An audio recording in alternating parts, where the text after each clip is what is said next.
नमस्कार दोस्तों, मैं हूं दिनेश केवरा। बहुत बहुत स्वागत है आपका इंडिया इंटरनेशनल के इस प्रोग्राम के अंदर। ट्रंप को खुश करने के लिए मेक्सिको ने भारत के ऊपर 50% का टैरिफ लगाया।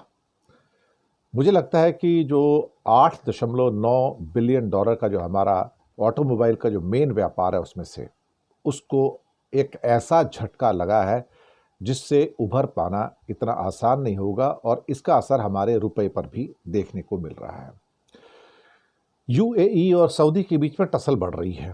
दोनों में ताकतवर दिखाने की अब एक किस्म से होड़ शुरू हो गई है और ये गल्फ के अंदर एक नई किस्म का कॉन्फ्लिक्ट या रिफ्ट पैदा कर रहा है। और म्यांमार सरकार की ओर से जो एयर स्ट्राइक की गई है, 34 लोगों की मौत हुई है, हॉस्पिटल के ऊपर स्ट्राइक हुई है। मुझे लगता है कि ये बहुत ही दुखद है एक्चुअली। तो आते पहली खबर के ऊपर कि ट्रंप को खुश करने के लिए मेक्सिको ने भारत को झटका दे दिया और ये 50% की शुल्क जो वहाँ पर लगाया गया है, सबसे बड़ा झटका भारत के ऑटोमोबाइल एक्सपोर्ट्स को और ऑटोमोबाइल के ऑटो पार्ट्स जो है उसको लगा है। 1 जनवरी 2026 से 50% का टैरिफ भारत पर लग जाएगा। चीन और कई अन्य देशों के ऊपर भी ये लागू होने जा रहा है। 1463 प्रोडक्ट्स जो है उनके ऊपर ये सारा का सारा 50% लगेगा। इसमें ऑटो पार्ट्स हैं, लाइट व्हीकल्स हैं, प्लास्टिक, खिलौने, garments, textile, furniture, shoes, aluminium, metals, कांच और पता नहीं क्या क्या, सब कुछ ही इंक्लूड कर दिया, कुछ छोड़ा ही नहीं है। और साहब, भारत से जो चीज़ें आती हैं, जैसे अमेरिका ने 50% किया था, तो एक्चुअली मेक्सिको ने अमेरिका को खुश करने के लिए कि देखो, क्योंकि मेक्सिको का जो एक्सपोर्ट है गुड्स का वो 617 बिलियन डॉलर का था लास्ट ईयर का, 2024 का। भारत का तो टोटल एक्सपोर्ट 437 का है और मेक्सिको का एक्सपोर्ट भारत से ज़्यादा है और उसमें से भी करीब 500 बिलियन डॉलर तो सिर्फ अमेरिका को है। तो अमेरिका को खुश रखने के चक्कर में इंडिया को चोट मारेगा तो ट्रंप साहब खुश होंगे। बस वही हो रहा है साहब, वही हो रहा है।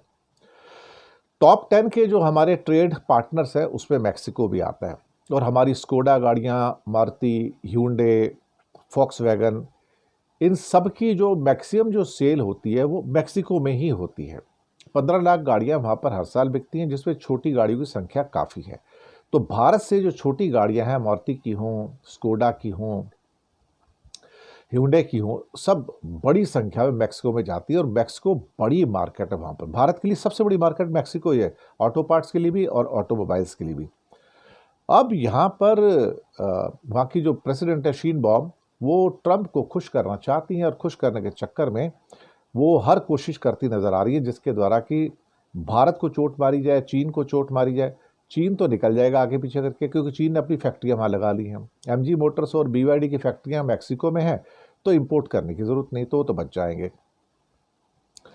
अब साथ में जो मेटल्स वगैरह हैं या दवाइयाँ हैं या कुछ और भी है, पता नहीं क्या क्या, सबके ऊपर ही एक लपेटे के अंदर उन्होंने पूरे ड्यूटी मार दी है। भारत के लिए काटो तो खून नहीं। एक तो अमेरिका का झटका पहले ही बहुत स्ट्रांग था, अब ये झटका और स्ट्रांग हो गया, इससे निकल पाना मुश्किल है। और ख़ास तौर से ऑटोमोबाइल सेक्टर को अच्छी खासी यहाँ पर चोट लगी है।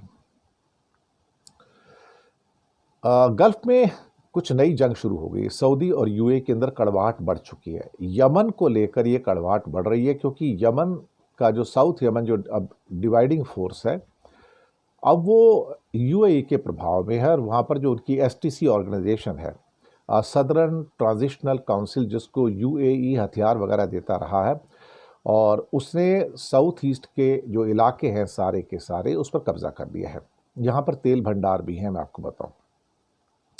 ये पहले यमन में अलगाववादी गुट थे, हूतीज़ वगैरह थे, उनके कंट्रोल में थे, लेकिन यमन के अंदर जो यूएई का इंटरफेरेंस है वो बढ़ता चला गया, जैसे कि यूएई का इंटरफेरेंस सूडान में भी बढ़ा है और कई और देशों में भी होना शुरू हो रहा है।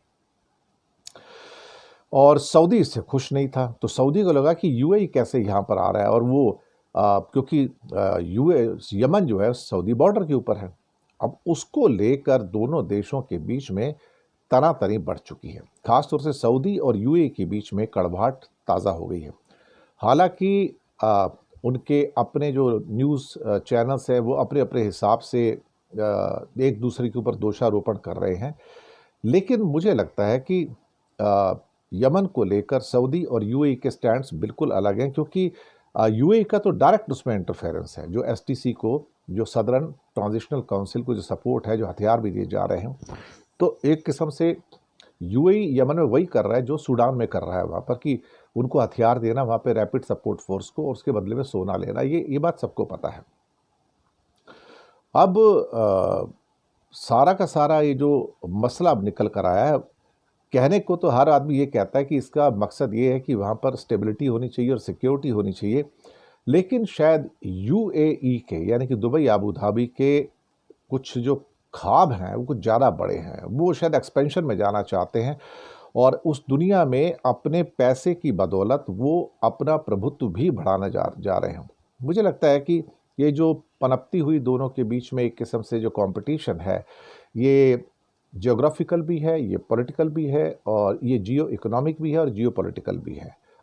मुझे लगता है कि सूडान हो, यमन हो या दूसरे कुछ हो, वहाँ पर यूएई अपने आप को जिस ढंग से इमर्ज होता दिखाई दे रहा है, तो रियाद और अबू धाबी के बीच में जो टेंशन है वो बिल्कुल बढ़ गई है।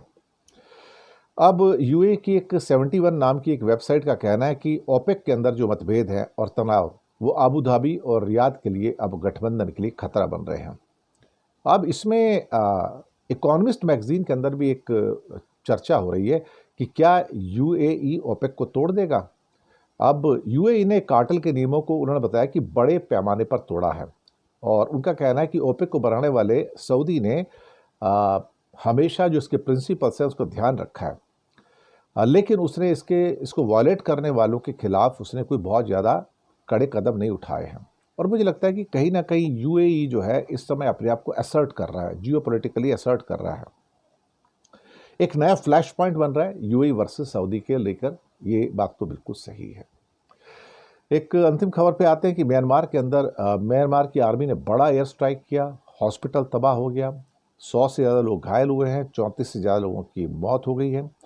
और आर्मी ने अराकान आर्मी, जो कि विद्रोही हैं, रेबल्स हैं, उनके कंट्रोल वाले हिस्से में हमला किया है और हॉस्पिटल पे हमला किया। कमाल की बात यह है कि 2 बड़े बम गिराए उनके जेट लड़ाकू विमानों ने। एक हॉस्पिटल के रिकवरी वार्ड में गिरा और दूसरा हॉस्पिटल की जो मेन बिल्डिंग है उसमें गिरा है।